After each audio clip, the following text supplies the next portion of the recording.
the greatest scam on earth. Thomas Jefferson said, "I believe that banking institutions are more dangerous to our liberties than standing armies. If the American people ever allow private banks to control the issue of their currency, the banks will deprive the people of all property until their children wake up homeless on the continent their fathers conquered." Jefferson's warning is already here. 40 million Americans are living on food stamps. Millions more are now homeless, living in tents, all because of one institution, the Federal Reserve System. The Federal Reserve is a group of private bankers who have stolen the money creation process from the American people. Most people still believe the Fed is an agency of the government working in our best interests. It is not. There is no greater form of evil in the world today, so let's explore the banking scam. None of us have ever been taught anything about money. The reason is to prevent us from learning the truth that money is a trick and money is a trap. When solving any crime, there's a universal truth: follow the money, but with the banking scam, follow it backwards. Where does money come from? The world's money supply is always growing. Where does all the new money keep coming from? Money comes from privately controlled global banks like the Federal Reserve System. They create money every day, which increases the world's money supply. Because all banks are either owned or controlled by private bankers, the real question is, how do private bankers create new money? And the answer is they create it out of thin air. Bankers create money out of nothing. They make it up. It is a fiction. Wow. Godlike power to create something of value out of nothing. A stroke of a keyboard and money is created.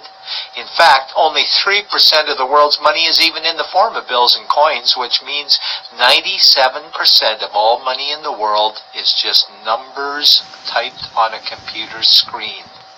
This is part one of the banking scam. Money is created out of nothing. The second part of the scam is this phony money is issued as debt. What is debt exactly? Well, when you consider we work our whole lives to pay it off, you could say debt is slavery. But whose debt is this phony money? It's our debt, all of it. It's our debt when we use credit cards, we get student loans, borrow money for mortgages, all bank borrowing. And it's our debt, again, when the government borrows, which is each and every day. In today's world, money is debt, and debt is money, and don't forget the interest charges. Money equals debt, and debt equals slavery. Therefore, money equals slavery. Our monetary system is a carefully concealed system of slavery. Why?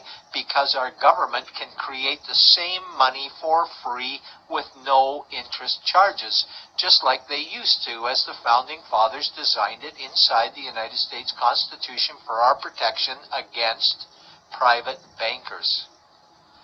The third part of the banking scam is very evil.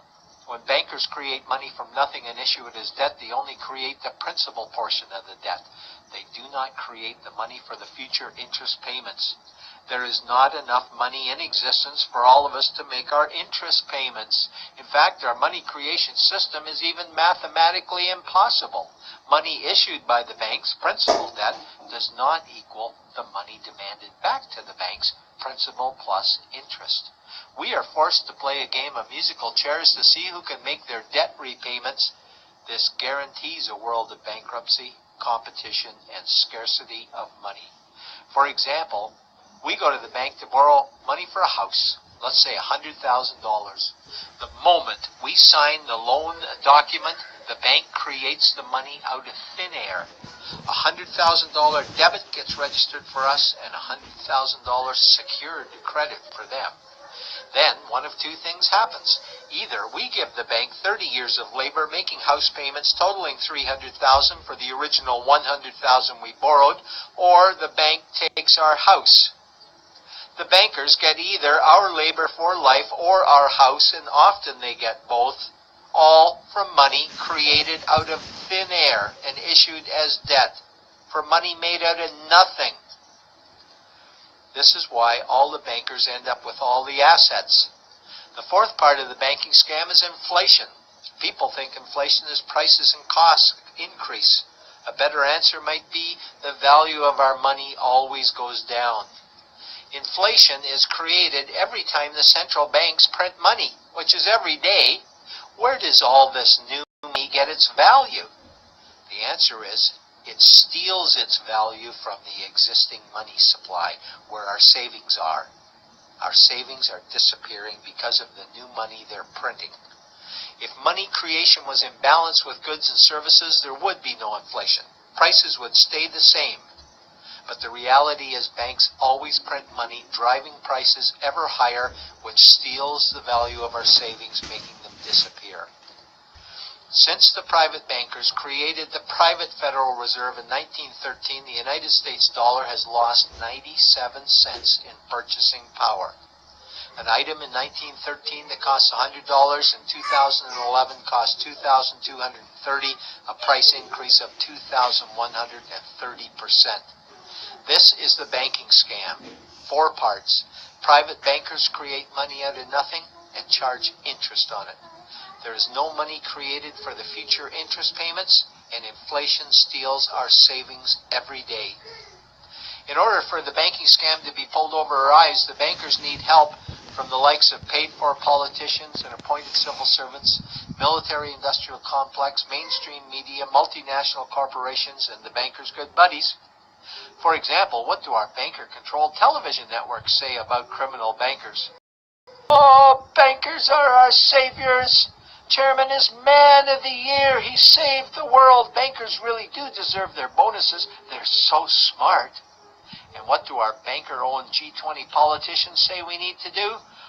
That we must save our banking system, and now we need austerity measures, like increasing existing taxes and bringing in new taxes, cutting our social programs, including education and health care, stealing from our pension plans while increasing the retirement age, keeping us working for more years at lower wages while placing our children and grandchildren in debt and servitude for their future lives. We are being lied to that we must go deeper in debt for bailouts, stimulus packages, quantitative easing, saving the too big to fail banks, credit easing, currency interventions, all names that mean the same thing, more debt to us. Is it not strange that the solution to too much debt is always more debt to us? And where is all this money going? It's going to the banks and to the bankers. They are stealing our money right now. 1/10 of 1% of the world's population owns 2/3 of the world's wealth. This means that 99.99% of the world's population own less than 1/3 of the wealth, a decreasing amount because these guys are stealing it. We desperately need to wake up to the banking scam. It is time for change. To retake control of our money system, we must stop supporting the banking scam. Lincoln said the government should create all the currency and credit needed to satisfy the spending power of government and the buying power of consumers. Money will cease to be master and will then become servant of humanity. And Jefferson said the issuing power of money should be taken from the banks and restored to the people to whom it properly belongs. It's a pyramid scheme, and we, the people, are the bottom layers of the banking pyramid. Without our support, the banking scam collapses. We have to do it ourselves. Wake up, get active, wake others, remove our money from the bank. Buy gold and silver coins, get out of debt, rip up your credit cards. These actions will bring down the banking scam. Only vote for politicians who support debt-free money, or run for office yourself, and turn off mainstream media to search for the truth while you still can. And support every effort to end the Federal Reserve System and all the privately owned central banks. Let's bring these criminals to justice to get our money and our countries back before it's too late.